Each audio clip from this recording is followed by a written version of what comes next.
Good Thursday afternoon to you. Hope you're having a great day. Thanks for joining us on Sports4CLE. Plenty to get to today. Browns getting ready for the Ravens. 1 o'clock over at First Energy Stadium. Cavs also playing well. A win last night. And actually in the 7th spot in the Eastern Conference. Sam Amico from hoopswire.com will be along to talk Cavs a little bit later on. We begin by talking Browns and some news out of Berea that nobody really wanted to hear again. Jamie Gillen, Anthony Walker placed on the COVID-19 reserve list, likely out for the game against the Ravens Sunday, 1 o'clock, First Energy Stadium. Browns need that one desperately. Browns will likely sign a veteran free agent punter who will come in and kick. And here is what Joe Woods said the plan would be as far as a linebacker goes, a middle linebacker for the Browns on Sunday against the Ravens. We have good depth at the position. You know, with Malcolm, Elijah Lee, we're still seeing where Jacob's at. So there's some possibilities there, but I just feel comfortable with the guys we'll have available. And speaking of Jacob, how's he looked, and is there still a hope that he might be able to play some snaps on Sunday? Yeah, we're going to evaluate that, next couple of days. But as far as running around, he looks healthy. He looks like he's capable. Just got to keep getting him in practice and, getting that contact, see how it turns out. Let's welcome in Scott Petrak, Browns beat reporter for the Elyria Chronicle Telegram, as well as BrownZone.com. Scott, heard you ask that question about Jacob Phillips. Obviously, not ideal situation, losing a couple more guys in Njoku earlier in the week as well. Yeah, it's not at all. I would say Njoku's probably the biggest of those 3 losses because they use so many multiple tight end packages. I think there's still a remote chance that he could make it back just because it happened on Tuesday as opposed to Thursday. But, Anthony Walker plays a lot. I think he played 84% of the snaps in Baltimore. He's played 100% of the snaps multiple times. So he helps get guys lined up. And that's important. It's important against a Ravens offense that you have to be disciplined going against Lamar Jackson, certainly. And then Jamie Gillen has not had a good year, but he's your guy. And he's had a ton of practice holding for kicker Chase McLaughlin. And that's a big deal. Whoever comes in the timing's going to be a little bit off, and they're going to have to work through that. So not ideal, not the worst, guys to go on COVID, but certainly not ideal. Yeah, and again, Browns 6-6, Ravens 8-4, so they win this one. They're just a game out of first place in the AFC North. We'll put that even into more interesting context. Here's Pro Football Focus on the playoff implications. So currently they have it as current playoff odds, Ravens 73, Browns 28. If Baltimore wins, Browns go down to a 9% chance to make the playoffs. If they win, they go up to a 42% chance, and you see even more critical as far as that AFC North goes. Currently, the Browns a 16% chance to win. If they lose, it's less than 1. If they win, it's up to 26%. Baltimore down to 32%. Bottom line is Browns are favored by 2.5. And Scott, you don't like to throw around must win.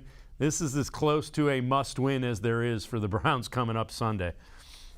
Yeah, I think we're there. I really do. It's interesting. I wouldn't have thought that if they lost, the odds would be as high as 9%. I thought they'd be even lower than that.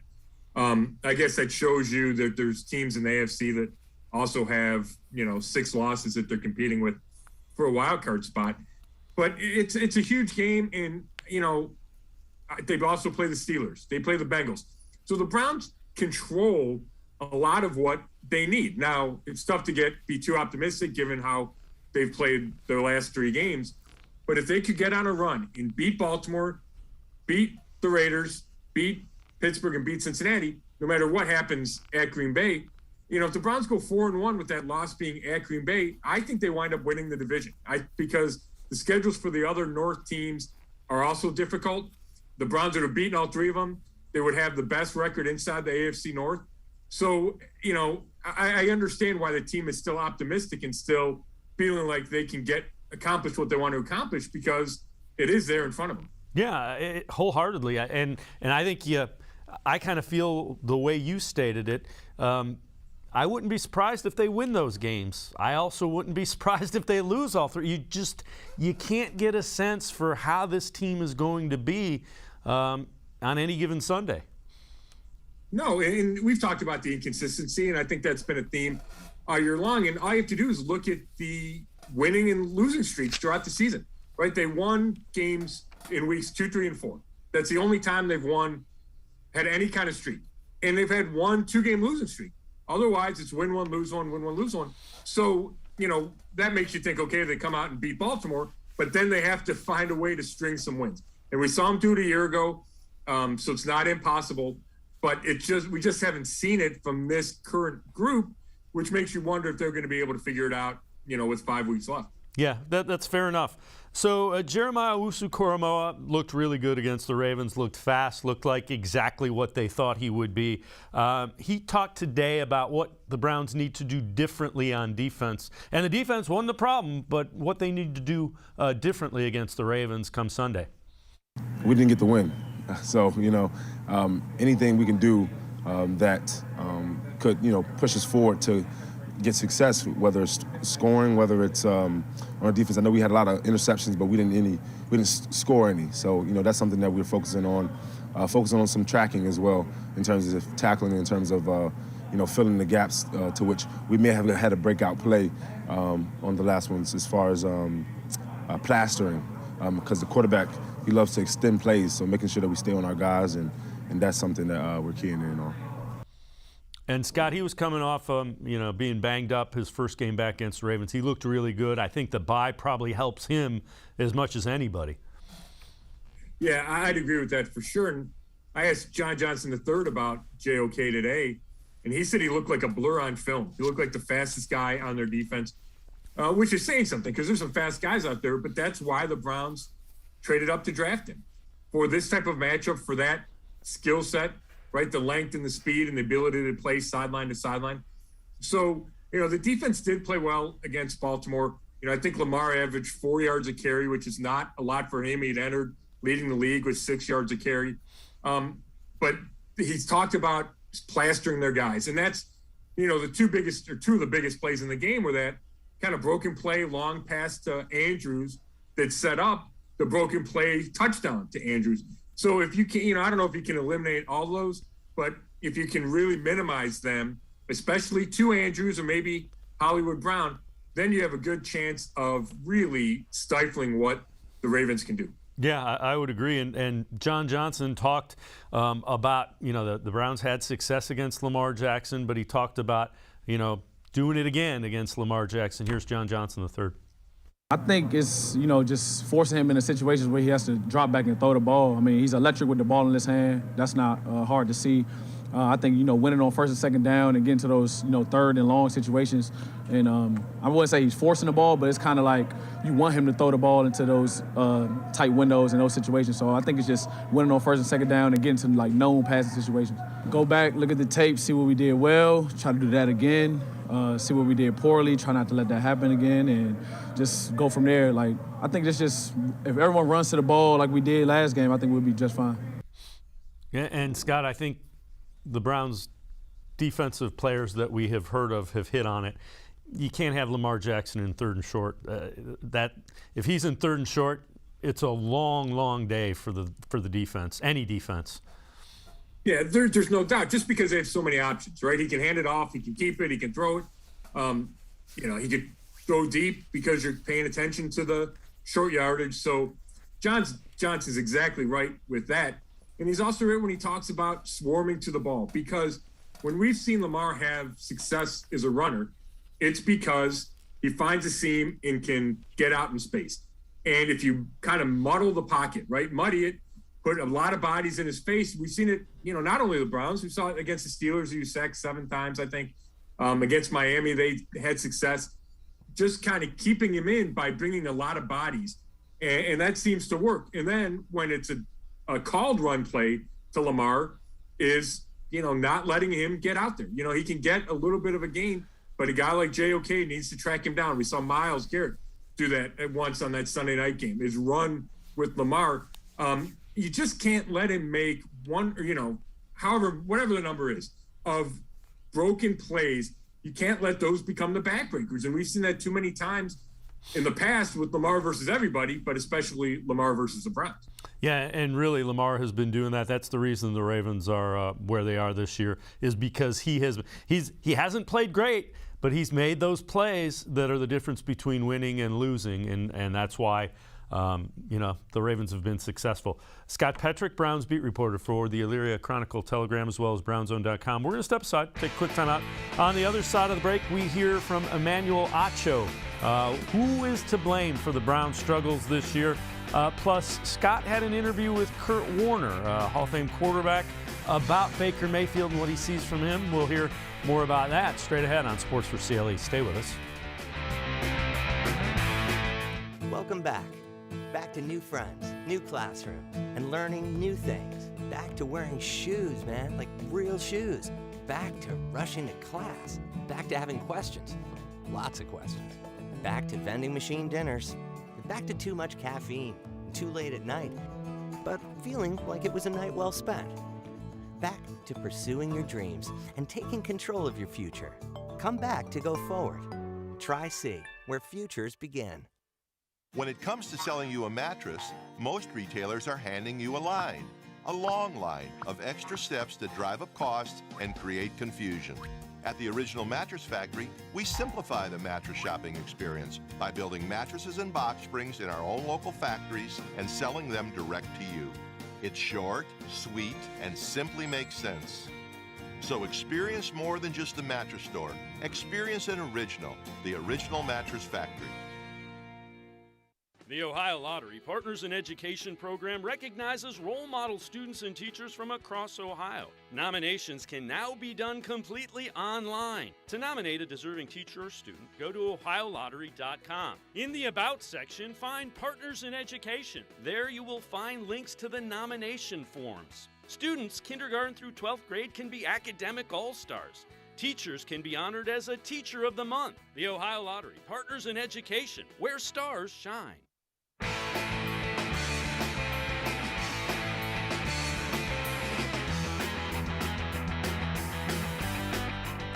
Browns getting ready for a game against Baltimore Ravens Sunday, 1 o'clock, First Energy Stadium, game they have to have if they want to keep their playoff hopes alive here in 2021. Emmanuel Acho on FS1's Speak for Yourself talked about why the reasons, who is responsible for the struggles that the Browns are having this season. Any football player that is aspiring to be a great football player is going to play through injury.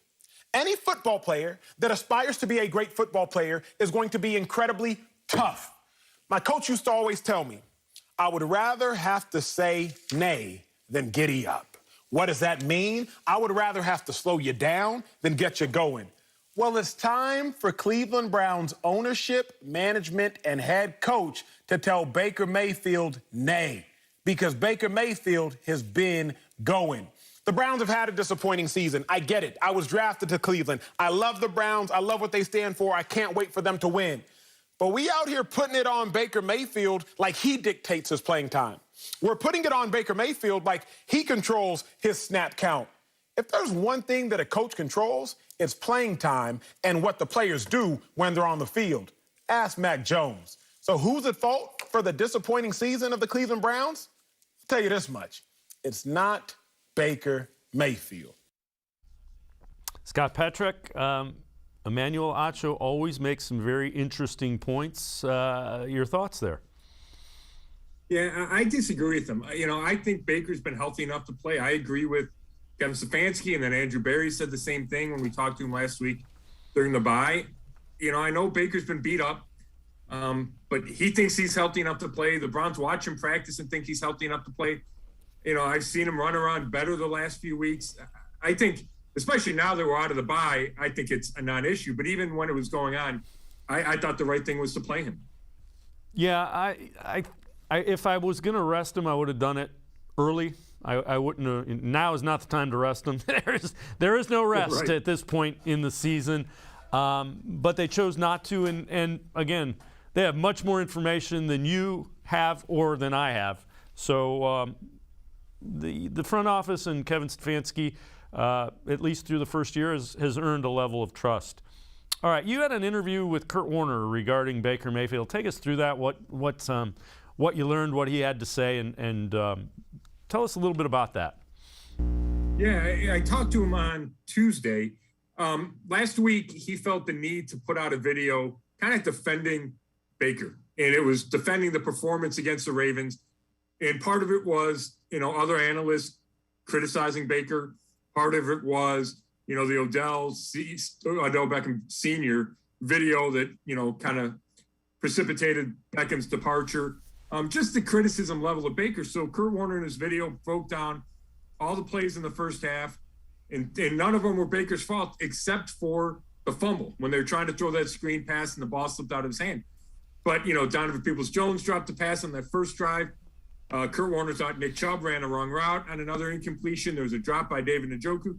So he went through it, and his point was the Browns were in position to score way more points than they did. It's not Baker's fault that they didn't, and they probably should have scored enough points to easily win that game. So that was the reason I talked to him. But then, we went on like big picture stuff about Baker and whether or not he's the right guy in the fourth quarter, because he's 0 for 4 in the fourth quarter trying to lead a go-ahead drive. Whether or not he's the guy for the future. And Warner wasn't ready to make any huge proclamations to me, but I thought it was interesting and a bit scary for Browns fans is two of the quarterbacks he mentioned were Kirk Cousins and Andy Dalton. And Washington gave up on Cousins and Cincinnati gave up on Dalton because they thought they needed to find an upgrade to get to the Super Bowl and to win a Super Bowl. And Warner wasn't ready to say that that's where Baker is.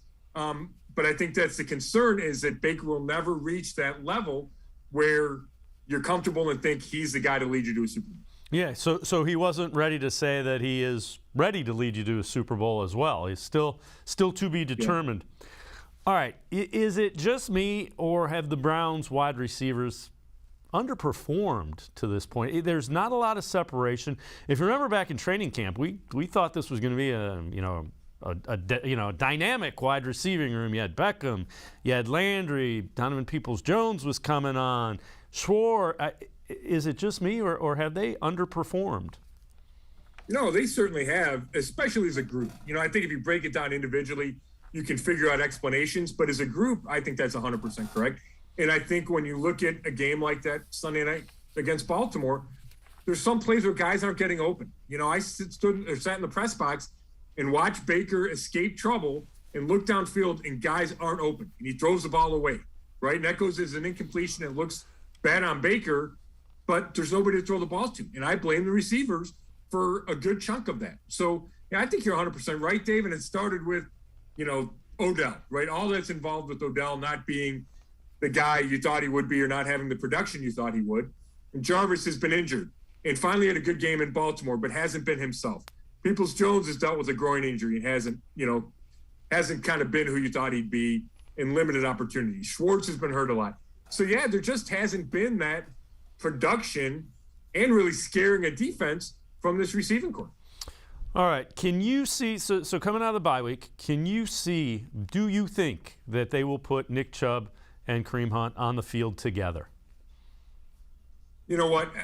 I do. I'm not convinced they will, but I think they do. And part of that is because Njoku's on the COVID list and Harrison Bryant is out with the high ankle sprain. Anthony Schwartz is still in the concussion protocol. Like, you got to figure out a way to get some playmakers on the field, and those are arguably your two best playmakers. So, they're healthy. They've missed time, so they should be fresh coming off the bye especially. I think it just makes sense. And, you're looking for that spark as an offense, right? We know that the offense hasn't, 17 points or fewer in 6 of the last 7 games. What can give you that edge coming out of the bye? And to me, that's the easiest solution. It makes the most sense. Yeah, I would agree, and I think the other thing is you can also use Demetric Felton and Ernest Johnson in 2-back sets if you want to keep one of those two fresh for later in the thing. You spell them that way. Alex Van Pelt talked about the balance of running the football when you're running into a stacked box and giving up on the run too soon. The Browns did not run the ball effectively against the Ravens the first time. Gave up early. They had 17 rushes. It was like 2.4 yards a carry. But Van Pelt on the balance between running into a stacked box and giving up on the run too soon.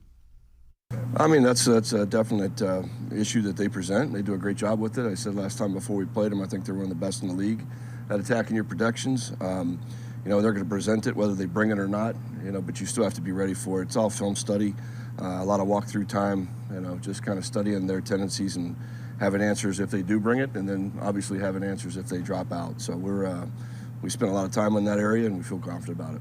Yeah, there's a fine line. You know, we still have two great runners, really three. Feel really good about that group of guys. Seen many times where there's a free runner or, you know, a free guy in the hole, and Nick or Kareem will just make a miss or run him over. You know, that's part of the deal when you load the box. The other part of it is we have to use our play action game and our run action game to get them back out of the box there and get back in the shell. So it's a combination of sticking with the run, trusting our guys that are going to break tackles, make guys miss even if he is unblocked. You know, we believe in those guys. Yeah, I get what Alex Van Pelt is saying, but relying on a running back to miss unblocked guys in the NFL, that usually does not bode well. And Nick Chubb's really good at it, but that's if you're making your living running the ball that way, it's going to be a short living.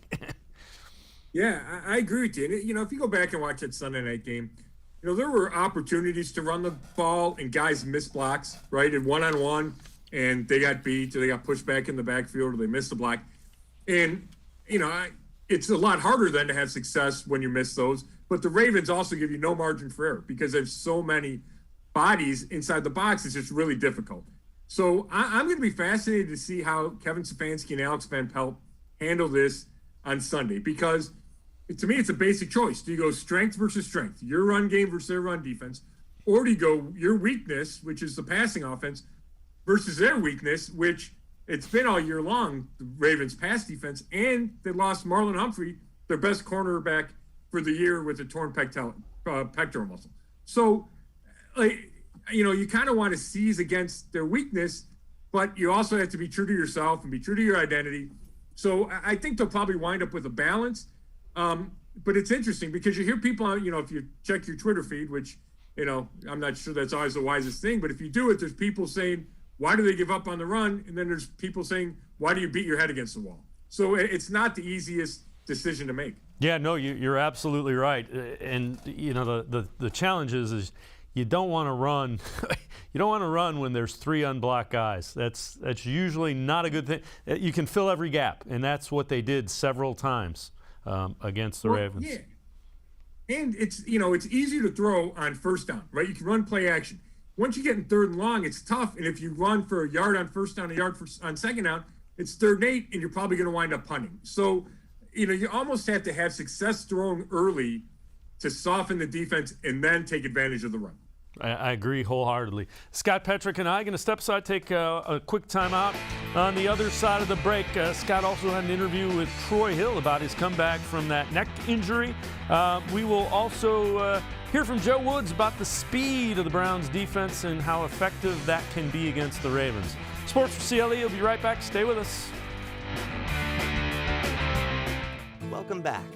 Back to new friends, new classroom, and learning new things. Back to wearing shoes, man, like real shoes. Back to rushing to class. Back to having questions. Lots of questions. Back to vending machine dinners. Back to too much caffeine, too late at night, but feeling like it was a night well spent. Back to pursuing your dreams and taking control of your future. Come back to go forward. Try C, where futures begin.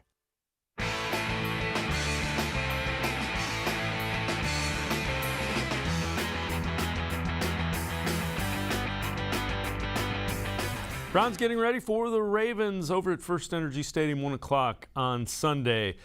Jeremiah Owusu-Koramoah played well against the Ravens, his first game back from being banged up against the Ravens.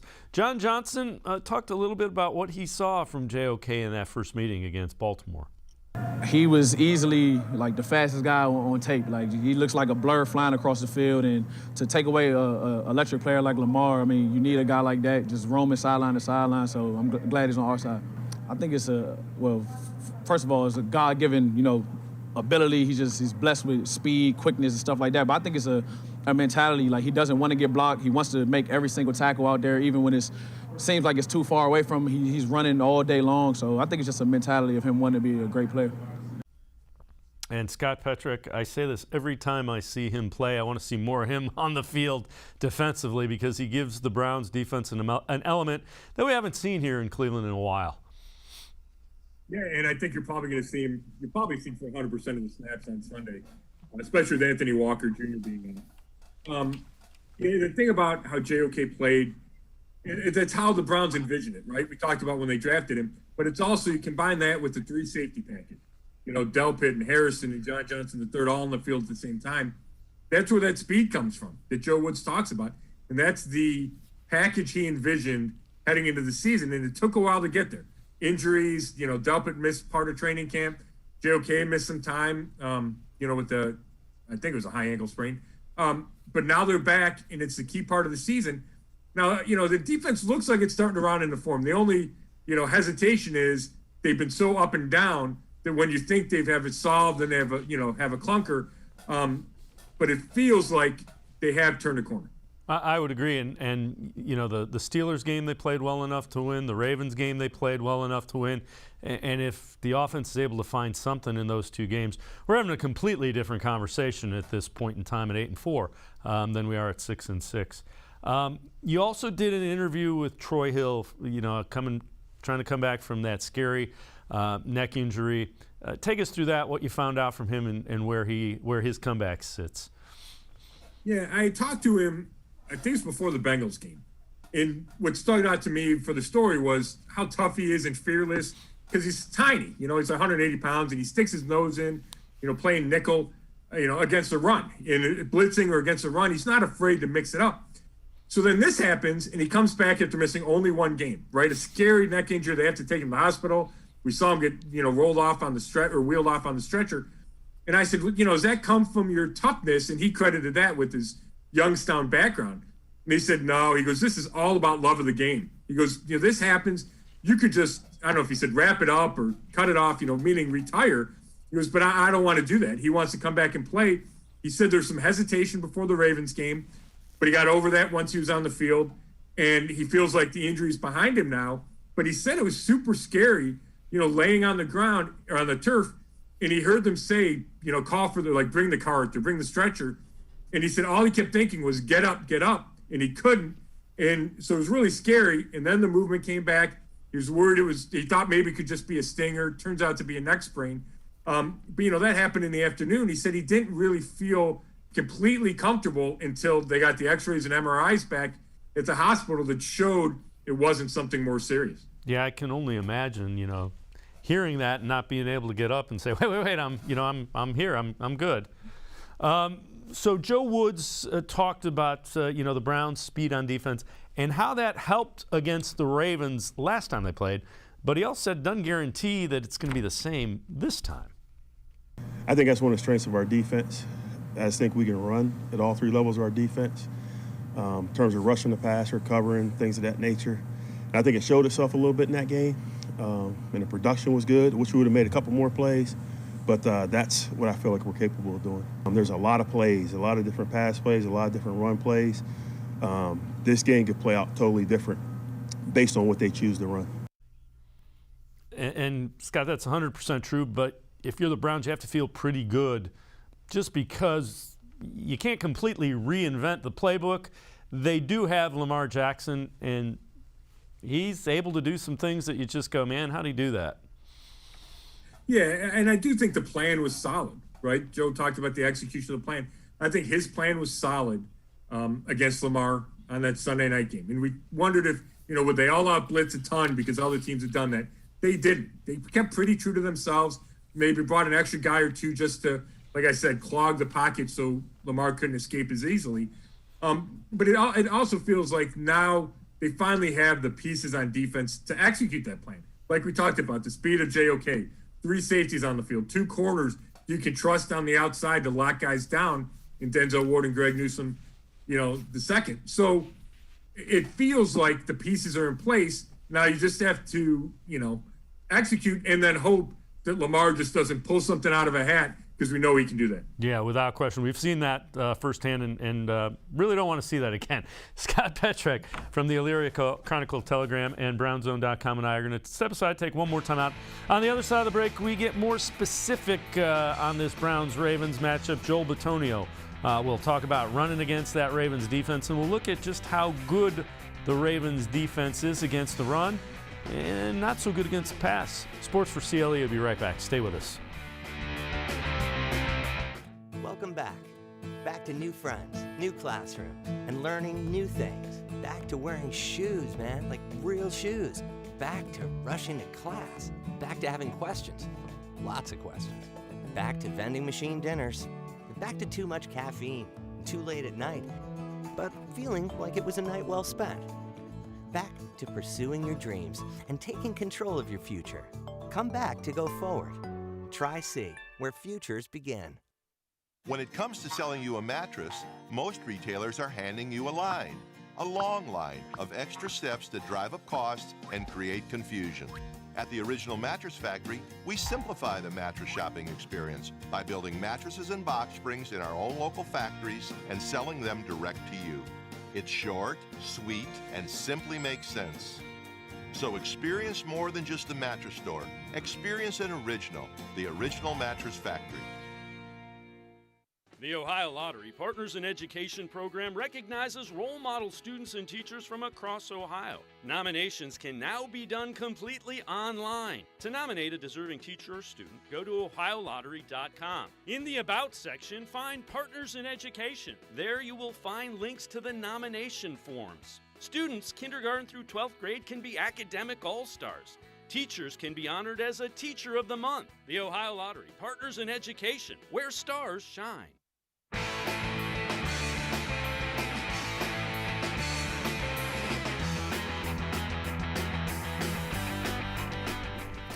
Sports4CLE continues. Browns getting ready for the Ravens. So in that meeting Sunday night before the bye week, Browns had 17 carries, 40 total yards, 2.4 yards a carry. Joel Bitonio, Browns' outstanding left guard, talked about the run game as well as run against the Ravens' stacked front and only running the ball 17 times against them. You know, there's a few times where, you know, the alignments were a little bit off and we you know, were off a guy, one less guy to block and stuff. And in those situations, you have to try and make the best of it, get 3 or 4 yards, get yourself on track, because this team, the Ravens, does a great job when you're 3rd and 6, 3rd and 7 plus, you know. And it's hard to convert on those because they have so many different pressures. But for us, it's, you know, there might be a couple ugly runs, but we have to get the most out of those and make sure, you know, try and put us in formations where we're not going to have, you know, too many ugly boxes and we have answers for everything we can do. I mean, if you look at our last game, we were I don't know how many yards we had, but it was probably less than 20 in the first half. And we had moved the ball very well, you know, and so I think when you look at a team like the Ravens, you know, they're kind of banged up in the secondary. We want to make those passes. We want to make those big chunk plays. It wasn't really working for us. And, you know, I can't blame Coach for not running the ball 40 times last game. Like, we're getting 2 yards a carry, you know, and that's something we have to be better on. But it is hard to stay committed to it when it's not working. There is something to be said about body blows and finishing a game, but when you're not getting first downs, you know, you got to find a way to try and get those first downs. All right, and Scott, let's take a look at this tweet from NFL on CBS. This will tell you some things about the Ravens defense that we've alluded to. First in the NFL in yards rushing allowed, just over 84. Nearly last in passing yards allowed at over 272. 30th at 6.01 yards per pass play.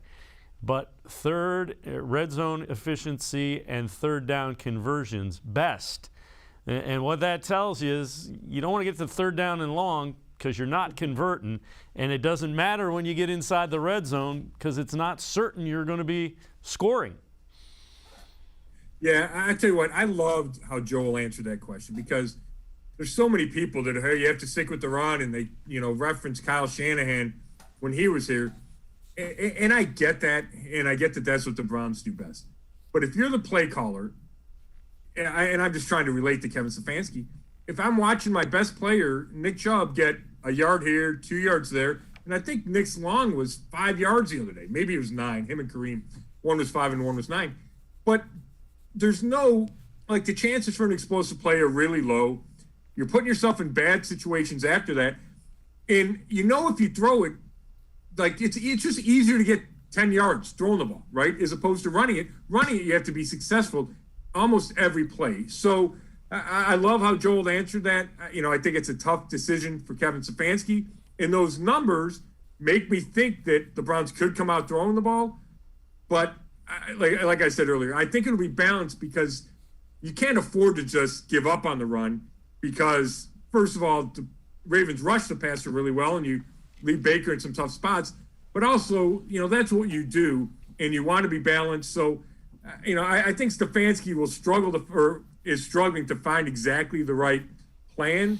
But you can't just go one way or the other, and you certainly can't just say we're going to run it 45 times because you might wind up with 70 yards total. Yeah, and the flip side of it is you have to be successful on first and second down because if you get in third and long, the chances of converting, even an explosive pass play, they're pretty. You saw it.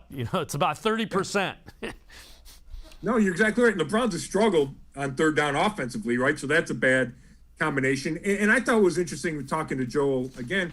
The Steelers, people keep referencing the Steelers. Well, they kept running it with Najee Harris. Well, first of all, the Ravens did not approach the Steelers the same way. They had softer boxes, the Ravens, against the Steelers than they did against the Browns, right? Because they feared Big Ben, probably more than Baker. They feared the Steelers receiving core, Deontay Johnson and Chase Claypool, more than the Browns receiving core. So it was easier for Pittsburgh to keep running. Their bad runs were maybe 3 or 4 yards, and the Browns were 0 or minus. So they always kind of had a good run going, and then they were able to keep chipping away. And I asked Joel about that, and he agreed. And he said the Ravens, for the first time all year against the Browns, when the Browns would go 3 wides, instead of going nickel, the Ravens stayed in a base personnel, which shows you that their number one goal was to take away the run, and they weren't scared of the pass. So the only way to get them out of that is to pass. Yeah, and basically what they're saying is you have to beat us with Baker Mayfield's arm and the wide receivers. And to be honest with you, the Browns are going to see that. They can do it. They did it against the Bengals. They got to do it again. They're going to have to do it again in the final 5 games. All right. What are the keys to beating the Ravens for the Browns, and how do you see this one playing out? Yeah, I mean, it's all stuff we covered, right? I think you need a few explosive plays on offense. You can't expect to drive, 75 yards 4 times. You have to have some big plays. You have to be clean. And we talked to special teams coordinator Mike Prefer today. You can't miss kicks. The Ravens aren't going to miss kicks. You can't miss kicks. The game got off to a bad start when Chase McLaughlin missed that kick on the first drive Sunday night in Baltimore. Defensively, you can't let Mark Andrews kill you, and you got to limit those huge Lamar Jackson, mostly runs. That's the thing that I think is the biggest backbreaker, is if Lamar beats you for a 50-yard run. And if you do those things, I think they'll be in the game in the fourth quarter with the chance to win it. Do you think the Browns get it done? It's a game, obviously, we've talked about it. It's a must-win. Yeah, it is. I'm picking the Browns to win. They could obviously lose, right? They lost to this team 2 weeks ago. And nothing's guaranteed, and Lamar could have a huge game and it'd be over. But I feel like the Browns do come back from the bye refreshed. I think Stefanski will have a couple things up his sleeve. It won't be easy being down to Austin Hooper as your only reliable tight end, assuming the Njoku doesn't come off the COVID list. But I think the Browns will figure out a way to get it done. I think we'll see a few more points than we did in Baltimore. I'm saying 24-21 Browns, something like that. Yeah, I think the Browns win, and I actually think it might be a wider margin. I don't know why. I just have a feeling that the offense is due to put a couple of things together, and I think the defense. I've been very impressed by the defense. I think they're going to continue to play at the level they are. And again, would I be shocked if the Ravens beat them? No, because it's just been that kind of year. But I think the Browns win this one. Yeah, and like you said a million times, they need it, right? They can't afford to lose it. But if they win it, then all of a sudden you get a little momentum. You get another home game against the Raiders, and then you can start looking at playoff scenarios, right, and what needs to happen. But you can't do that until you beat the Ravens on Sunday. Yep, 1 game behind the Ravens is what they would be if they are able to beat the Ravens Sunday. Scott Petrak, as always, appreciate the time and the insight. Thanks very much, Scott. Thanks for having me, Dave. All right, Scott Petrak, you can read him in the pages of the Elyria Chronicle Telegram. You can also see him, all his stuff on brownzone.com on the internet. We're going to step aside, take a quick time out. On the other side of the break, we're going to talk Cavs basketball with Sam Amico from hoopswire.com. Cavs, a name floating out there that Cavs might be interested in trading. And the Cavs defense, one of the best in the NBA. We'll talk about that with Sam and more. Sports for CLE. You'll be right back. Stay with us. Welcome back. Back to new friends, new classroom, and learning new things. Back to wearing shoes, man, like real shoes. Back to rushing to class. Back to having questions. Lots of questions. Back to vending machine dinners. Back to too much caffeine, too late at night, but feeling like it was a night well spent. Back to pursuing your dreams and taking control of your future. Come back to go forward. Try C, where futures begin. The Ohio Lottery Partners in Education program recognizes role model students and teachers from across Ohio. Nominations can now be done completely online. To nominate a deserving teacher or student, go to ohiolottery.com. In the About section, find Partners in Education. There you will find links to the nomination forms. Students kindergarten through 12th grade can be academic all-stars. Teachers can be honored as a Teacher of the Month. The Ohio Lottery Partners in Education, where stars shine. I am powerful beyond my wildest imagination. I will define my future. I will keep challenging myself to improve. Because I am a future leader of this great nation. I will be responsible for raising a beautiful family. And educating not only my generation, but many more to come. I will make a difference in my community. And I will stand up for what I believe in. I will not settle for simply chasing my dreams. I will achieve them. Because I was given a chance. An opportunity. A home. At Family, Career, and Community Leaders of America. The ultimate leadership experience. FCCLA has been one of the greatest experiences of my life. It's made me who I am today. Join us. We'll build a new future together.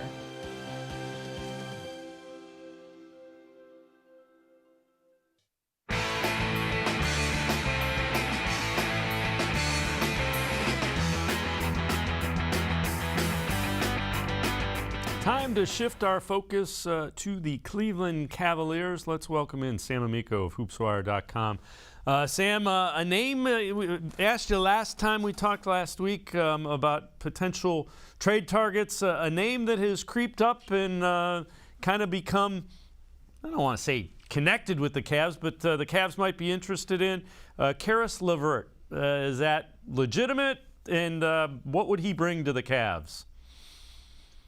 Linked is always the word I use. Linked to the Cavaliers. I would think it's probably a long shot. Everything we know is that LeVert is among the Pacers who's available, along with Domantas Sabonis and Miles Turner. Of course, those guys are big guys.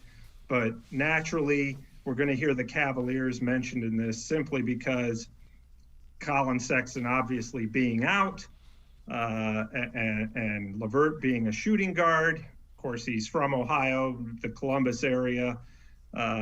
So it's just a natural kind of rumor to squeeze in there. I do think it's a long shot, but I also think that, yes, the Cavaliers would have real interest. The guy averaged 22 points a game last year. He's averaging about 15 this year. Like Sexton, he kind of took a step back, LeVert did, with the Pacers, simply to kind of help the young guys develop. Well, the Cavs are a generally young team, so a player like that is going to appeal to them. LeVert's only 27 years old. He has a huge upside. So it's all a matter of, will Kobe Altman, the Cavs GM, make a call on LeVert, hearing that he's available? I would say absolutely he will.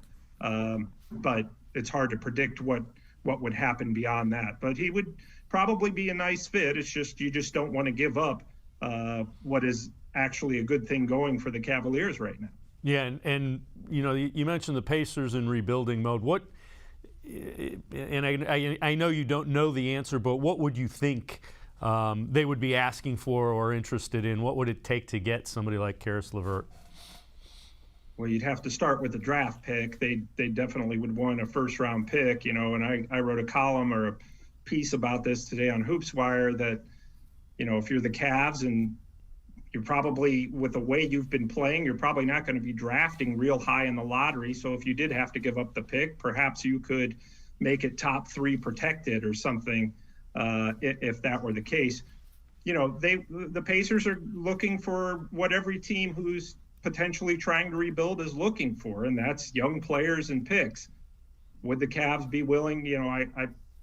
I know that this is all speculation, but a trade for Isaac Okoro and Cedi Osman would work under the salary cap for Caris LeVert. So there's a lot of things that you would have to consider, who you'd be willing to part with.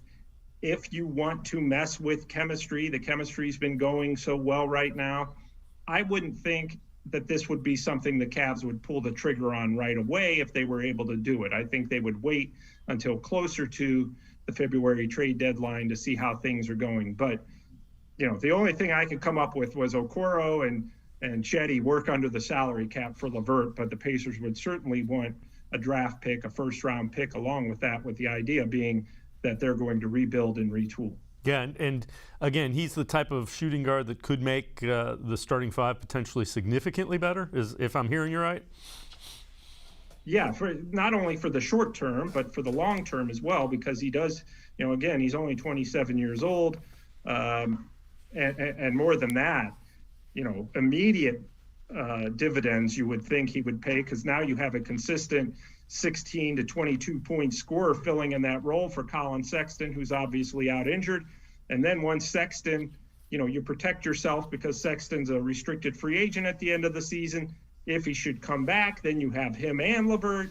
I just think that it would be a nice step forward for them. But more than anything, for the long term, but more than anything, it would pay immediate dividends right now because they have not been getting consistent production out of the shooting guard spot. And Darius Garland, the point guard, could obviously use some help with some consistency at the shooting guard position. So Cavs are allowing 102 points a game, second best in the NBA, behind the Warriors. Now, Warriors and Cavs being 1-2 in defense surprised me when I looked that up. Are you as surprised as I was when I looked that up? Yeah, that is a surprise. I think a lot of Cavs fans don't realize how much defense has played a role in this resurgence. So obviously Evan Mobley with 5 block shots against Chicago, and Jared Allen and Markkanen. That length of those 3 near 7-footers is really disrupting other teams, especially near the basket. I mean, this is a perimeter-driven league anymore, but now the Cavs are forcing teams to maybe take some perimeter shots they don't want because they can't get inside against them very often. So, it's a bit surprising when you look at the numbers that the Cavs defense is second to the Golden State Warriors, who, are 20-4, and the Cavs are 14-12. But when the Cavs are healthy, we've seen right now they've won 5 of 7. And they've beaten teams in their 14 wins. 10 of them have come against teams with winning records. So when they're completely healthy, it's really not a surprise. Their length is really disrupting rival teams. Yeah, and that's kind of that kind of goes into the next thing. So 14-12, 7th in the Eastern Conference, won 5 of 7. Next 4 are against teams like Minnesota, 11-4, Sacramento, 11-4, Miami, who they just snapped that 20-game losing streak to last week when we talked, and Houston, who's won 8 games. So is it a challenge for a young team not to necessarily play down to the level of competition you're facing? It sure has, or it sure is. We haven't seen it with this brand of Cavaliers yet, but it's easy to do. It's human nature just to see the schedule and see some of these opponents that are less than sizzling in Minnesota and Sacramento, and you just beat Miami. So yeah, it's easy to take your foot off the gas a little bit because it's not the Lakers or the Warriors or the Nets, and there's not going to be a ton of people engaged in these games in terms of a national audience. But these are the games like the Cavs did against a weakened Chicago team. They've obviously been weakened with the virus and positive tests. The Cavs came out and, put their foot on the gas and ran them out of the gym. And that's what you want to do. And those are the good habits that you need to develop for a young team. So they need to be mindful of that. And I'm sure JB Bickerstaff has addressed that, and we'll keep them, hey, anytime he sees that, hey, we're letting up here a little bit because these opponents aren't the big name opponents, I'm sure he'll call timeout and get things corrected, but that's always a danger. All right, Cavs are playing well, without question. What are some of the areas, that they need to maybe shore up to even get a little bit better? When you watch them, what areas do you think could improve a little bit?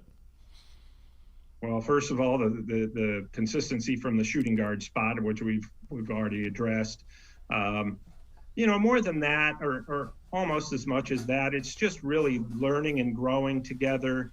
And there aren't too many weaknesses. I mean, even the losses, you kind of walk away from them like, well, they were supposed to lose and they still competed. And, we saw Milwaukee Bucks, the defending champs, earlier in the week. The Cavs were supposed to lose that game, but they were right there in the fourth quarter. So really, it's hard to have too many complaints or see too many weaknesses, other than you just want them to mature, and that's going to take time, and be able to, beat some of these really good teams on the road, like Milwaukee or the Nets or Philadelphia or some of those other teams, and do it consistently. Right now, I think that, more than anything, you need consistent scoring from the backcourt other than Garland to help him out and to make teams kind of respect that area. If there's one thing they've been doing a lot offensively in a half-court set, it's kind of been playing 4-on-5, and that's not a major shot at Isaac Okoro because he's doing some good things defensively, but offensively they just need that extra 16 or at least a threat of 16 to 18 points a game from the shooting guard spot. And they're not getting that, and I don't think right now they have anybody on the roster who's capable of doing that consistently, maybe down the road, but just not right now. Sam Amico from hoopswire.com and I are going to step aside, take a quick time out. On the other side of the break, we'll get Sam's thoughts about Evan Mobley, outstanding rookie who has really showed up. Plus, we'll talk a little bit more about the Cavs defense and the head coach, JB Bickerstaff. Sports4CLE, be right back. Stay with us. When it comes to selling you a mattress, most retailers are handing you a line. A long line of extra steps that drive up costs and create confusion. At the Original Mattress Factory, we simplify the mattress shopping experience by building mattresses and box springs in our own local factories and selling them direct to you. It's short, sweet, and simply makes sense. So experience more than just the mattress store. Experience an original, the Original Mattress Factory.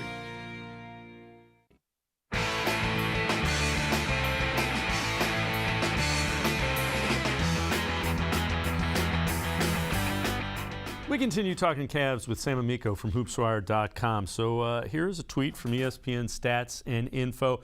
Evan Mobley, first rookie with 5 blocks in a game for the Cavs since LeBron James did it in March of 2004. First time a rookie Cav has done it since LeBron back in 2004. And Sam, the thing about Mobley, he's going to get better as he gets a little bit stronger and a little bit bigger, but man, he does everything well. Is there a point, is there a part of his game that you didn't think, it wasn't quite as good as advertised? He's better defensively than a lot of people assumed, probably even the Cavs he would be this early into his rookie season. He's definitely a better passer. And when I say that, you can always count on him, despite the fact he's 7 foot and a rookie and playing out on the perimeter a little bit. You can always count on him to make the right play and the right read.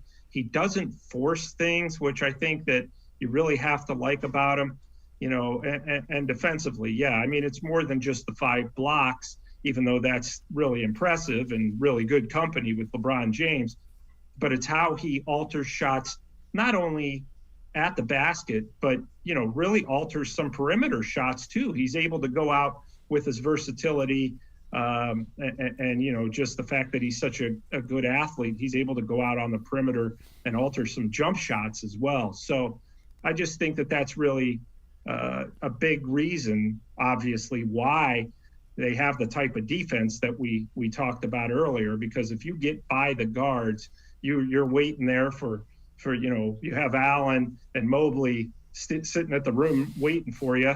Markkanen can alter some shots. He's improved defensively since last year in Chicago.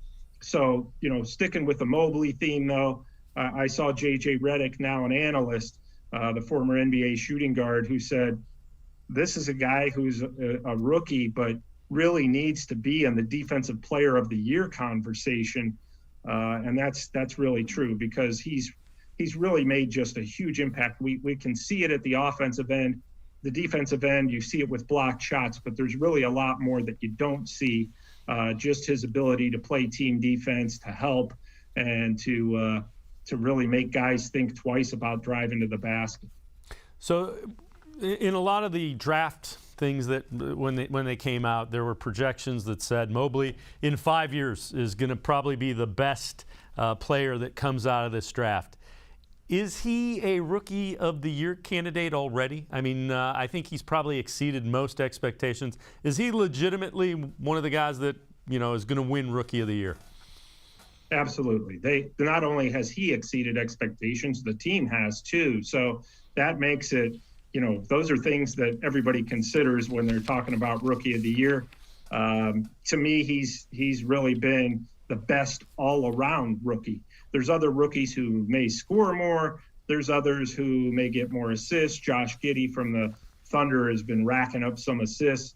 But when you talk about a guy who the team wins more when he's in there, and when he does put up the necessary stats, and when he is such a huge difference maker defensively, and when the team just is exceeding expectations primarily because of him. I mean, you lost Colin Sexton, which was in reality your best player last season. You lost him, and you bring in this guy, the number 3 overall pick, and you've exceeded what everybody was expecting you to do as an individual and as a team. To me right now, I mean, I don't know that there is another guy who's a clear number 2, but I will tell you right now, Evan Mobley is clear number 1 front runner for Rookie of the Year. All right, the way the Cavs are playing defense, we've talked about it. Is it a gimmick thing because they got 3 guys that are 7-footers, or can these 7-footers actually play defense? Which of it? It's a little bit of both. I would say it's a little bit of a gimmick. If you look at the beginning of the year, Dave, I think a lot of people looked at the Cavs roster and you said, the whole league's playing small ball and you're going to roll out 3 7-footers in your starting lineup? That just doesn't make sense. Well, it does make sense. Now we're seeing why it makes sense, because even if teams are playing small ball, you still are going to miss a lot of those threes. You're still going to need somebody in there to rebound, and you're still going to need to drive to the basket. Even if you're just dishing it off for another 3, the Cavs' length has really disrupted that. And obviously, huge credit to general manager Kobe Bryant, as well as J.B. Bickerstaff has just been fantastic. And the way to tell a good coach is that the Cavs competed in all those games where they didn't have Mobley and were missing some of the, and obviously didn't have Sexton, and were missing Love and Markkanen and some of their other key pieces.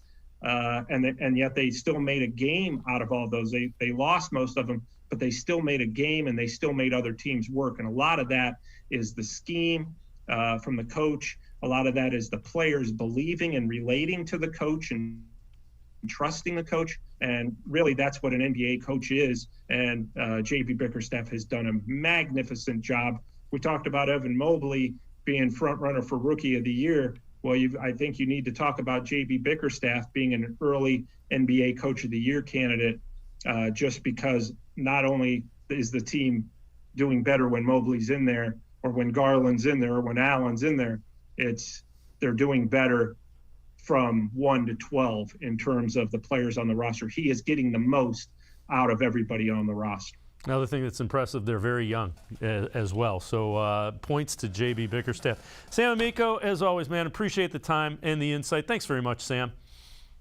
All right, thanks for having me, and we'll talk to you soon, Dave. All right, Sam Amico, hoopswire.com. Make sure you read him. As always, appreciate his time and his insight. That's going to do it for this edition of Sports for CLE. We will see you again tomorrow at 4 o'clock. Scheduled guest, Hayden Grove from the Plain Dealer, as well as cleveland.com. And Spencer Schultz, our Ravens buddy from the Baltimore Beatdown podcast, will join us tomorrow at 4 o'clock, talking plenty of Browns and Ravens. We will see you then. Have a great night, everybody.